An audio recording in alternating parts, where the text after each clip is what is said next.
Balla, por gjithashtu edhe çështja Balluku. Kam kënaqësinë të kem një komunikim online këtë momente me deputetin e Partisë së Lirisë, zonjën Nerisa Xhixho. Zonja Xhixho, ju përshëndes.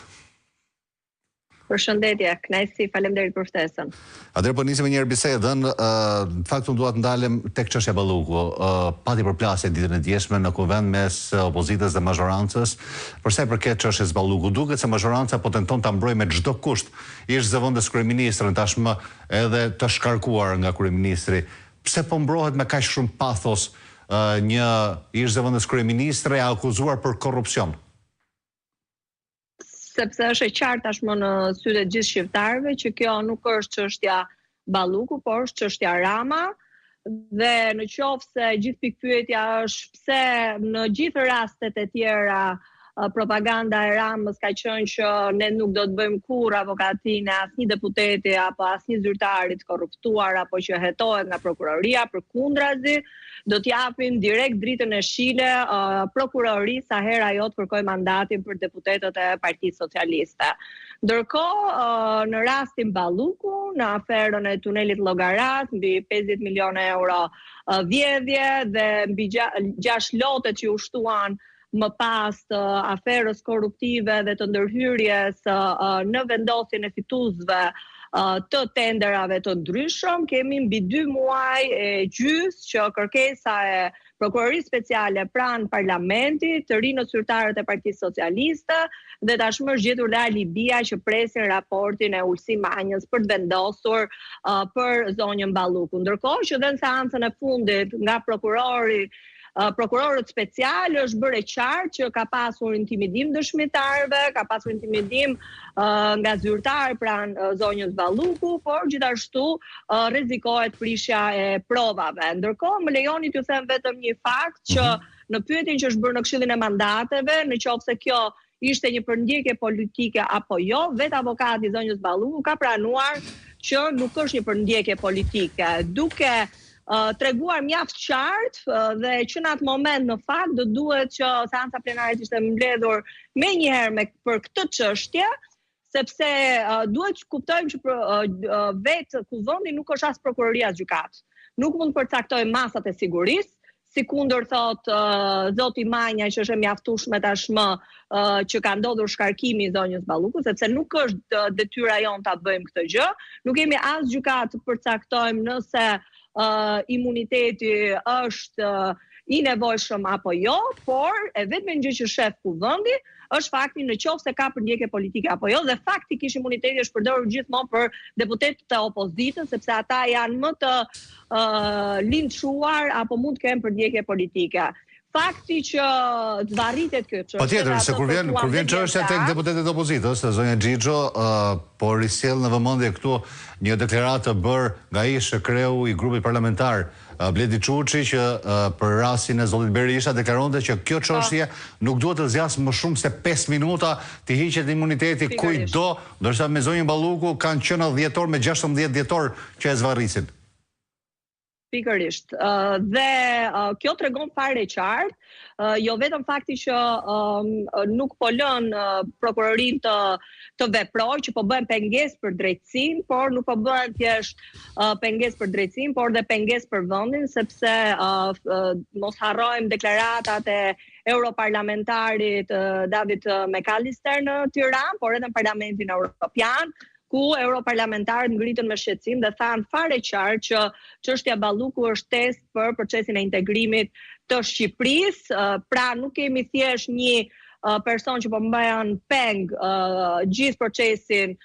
e drejtësisë në sensin e hetimit të zyrtarëve të lartë, po edhe propozimet ligjore që kanë ardhur në parlament për ndryshimin e kodit procedurës penale, ku synohet tashmë të krijohet një bunker juridik, një mbrojtje politike që nga kryeministri dhe gjithë qeveria. Pra, unë e them gjithmonë, pra nëse për qytetarët ka burg për parkimin dysh, ka burg për atë që nuk paguan energjinë, ka burg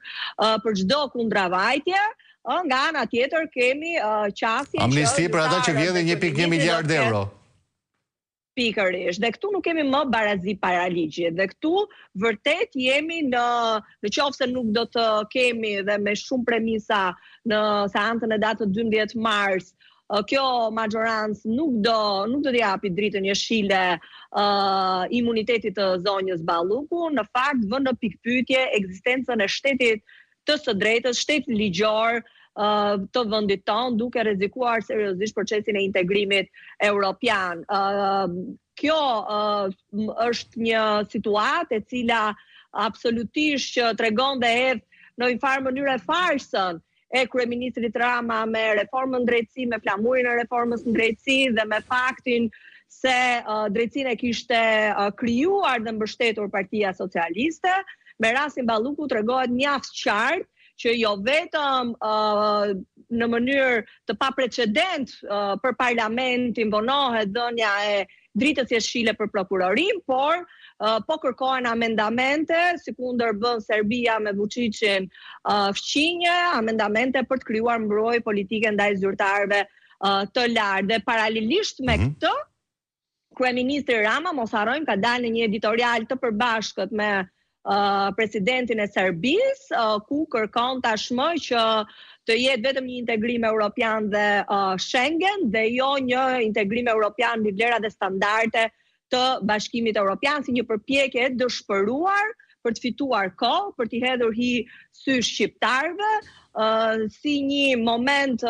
ku absolutisht duhet kemi parasysh që procesi i integrimit evropian ka të bëjë me shtetin ligjor, shtetin e së drejtës, gjithë lirat e ndershme, të drejtat e njeriu dhe jo thjesht një treg i përbashkët ekonomik. Dhe të arri kryeministri pa marrë asnjë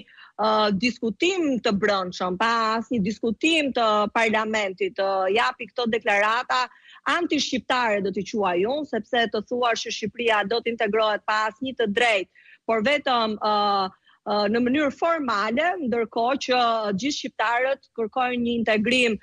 thelbësor me institucionet pavarur, me institucionet forta dhe ku standardet mbi të gjitha të bëhen në Shqipëri dhe të jetojnë me standarde si gjithë antarët e tjerë të Bashkimit Evropian. Zotëri Xhixhe, në fakt, përposë të zonjës Balluku, do të ndalemi disa çaste edhe tek një akt i shëmtuar, i bërë nga kreu grupit parlamentar socialist Orland Balla, i cili në një mënyrë të paskrupull ju drejtua një zonje, një deputete e Partisë Demokratike, zonjës Albana Bokshi, duke thënë që unë kam kontaktin tat me 0900, duke i referuar atyre linjave të nxehta apo hotline-eve të dikurshme që operonin për Shqipëri, i mbajmë të gjithë mend. Çdo thotë për një drejtues grupi dhe i cili drejtohet një zonje, por më trishtuese ishte heshtja grave socialiste mbi veprimin e turpshëm të Orland Ballës. Duhet kuptojmë në sqarova dhe dja, ishte një moment shumë i qetë parlamentar, secili po jepte diskutimet e veta, nuk ishte asnjë tension dhe në një moment as pak të tensionuar politik, kryetari i grupit të Partisë Socialiste, zoti Balla, bën një fyerje dhe një deklaratë shumë të rëndë ndaj një deputete e zonjë si Albana Bokshi, një luftëtare qëndrestare e shumë prej betejave të opozitës, por në radhë parë të një nëne të dy vajzave. Dhe reagimi i opozitës ka qenë i menjëhershëm, pasi absolutisht që nëse debati parlamentar do të ishte një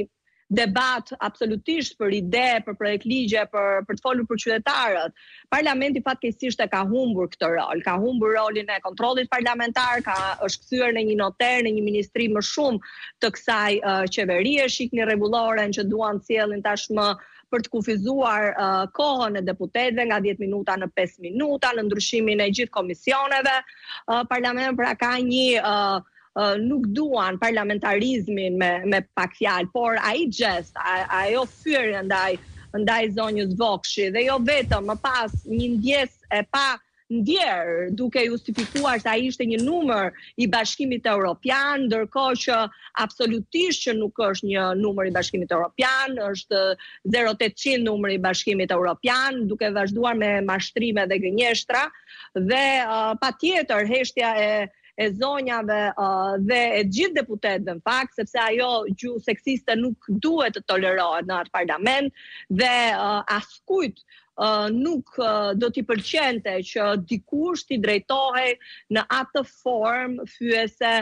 çdo deputeti e mbi gjitha vajzave dhe grave. Kemi parasysh që jemi pak 7-8 marsit, që është dhe muaji i grave dhe vajzave dhe muaji kundër dhunës ndaj grave dhe vajzave, dhe ky mesazh dhe kjo skenë shumë e shëmtuar për gjithë, por edhe për gjithë qytetarët u përçua nga kreu i grupit parlamentar. Në fjalën time ju drejtova zotit Peleshi, sepse në fund të ditës deputetët e Partisë Demokratike të opozitës janë përjashtuar për një fjalë në atë parlament. Janë përjashtuar se kanë kërkuar në fakt që të implementohet dhe të zbatohet urdhri i prokurorisë speciale për heqjen e imunitetit zonjës Balluku, dhe Belin Kliçi, Lëviz Balliu e gjithë me radhë janë përjashtuar, edhe zonja Vokshi për 3 muaj nga seancat plenare, vetëm se kanë kërkuar këtë detyrim që ka parlamenti, ndërkohë që në këtë rast kryetari i kuvendit nuk mbajti asnjë qendrim, asnjë vendim, asnjë jo vetëm përjashtim i menjëhershëm duhet kishte ndodhur në atë seancë ndaj kryetarit të grupit parlamentar zotit Balla, por absolutisht asnjë vendimarrje dinjitoze si kundër të duhet i takonte kryetarit të kuvendit. Unë mendoj që të bërit opozit absolutisht nuk është thjesht për gratë dhe vajzat, por kjo betejë është absolutisht nuk ka asnjë reflektim nga ana e Partisë Socialiste për atë që ndodhi. Në fakt do të ishte në dinjitetin që gjitha gratë, edhe thirrja që është bërë sot edhe në komisionin e jashtëm, më ishte që gjitha gratë, pavarësisht kavëve politike, të reagonin ndaj kësaj gjuhë seksiste, ndaj gjuhës së urrëties, ndaj grave dhe vajzave. Është e pa denj ajo gjuhë që u përdor dhe duhet të dënohet me forcë nga të gjithë. Dhe diçka të fundit, zënë Xhixho, shkurtimisht ju lutem, sa i përket atë aksionit opozitar, do vijojnë rezistenca, qoftë kjo në sheshe apo edhe brenda sallës parlamentit? Absolutisht po. Aksioni opozitar do të vazhdoj me datën 12, kur është thirrur një protestë përpara parlamentit, ku pritet vendimarrja për mandatin e zonjës Balluku, por kërkesa jon nuk është thjesht për çështjen Balluku, por absolutisht është dorëheqja e Edi Ramës. Kjo qeveri ka humbur çdo lloj legitimiteti, çdo lloj morali. Shihni juglindjen e vendit është e izoluar, ka të smur, ka mësues, ka fëmijë që nuk aksesojnë dot rrugët e Shqipërisë, rrugë që prishen çdo ditë. Ky kryeministër që përdori atë metaforën rrugët e lëna rrugëve, në fakt jo vetëm i ka lënë rrugëve, po i ka shkatruar, dhe nuk është absolutisht faj i fatkeqësisë natyrore, por është një korrupsion qeveritar i cili nuk njeh mas. Dhe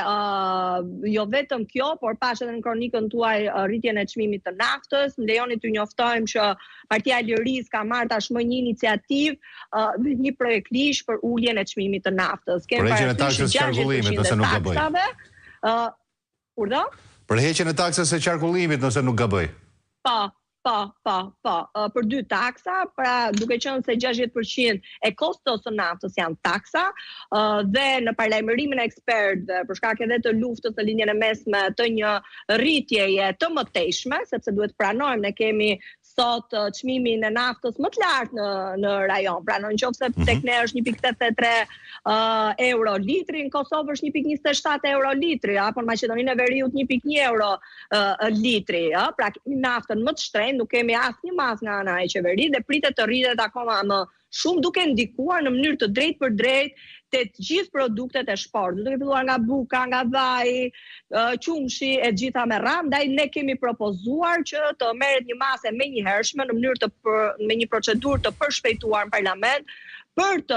të pezulluar këto 2 taksa deri në 2028 dhe pastaj legjislatori ta shohë vet, në mënyrë që t'i vijmë në ndihmë qytetarëve. Është shqetësimi më i madh i qytetarëve sot çmimi i naftës. Ndaj për çdo pakënaqësi që kanë ndaj kësaj qeverie, qytetarët në 12 mars do duhet të jenë në shesh për të treguar dhe për të kërkuar llogaridhënie dhe për të kërkuar dorëheqjen e një kryeministri i cili tashmë vegjeton dhe vetëm do të fitoj kohë sepse fundin e di shumë mirë. Zënë Xhixhu, ju falenderoj që ishit me mua në këtë bisedë. Faleminderit shumë. Faleminderit. Mirë, e që më tej sigurisht Shqipëri Televizion ka menuar të ndryshme për përcjellje informacionet e saj, e tillë është edhe kanali në YouTube.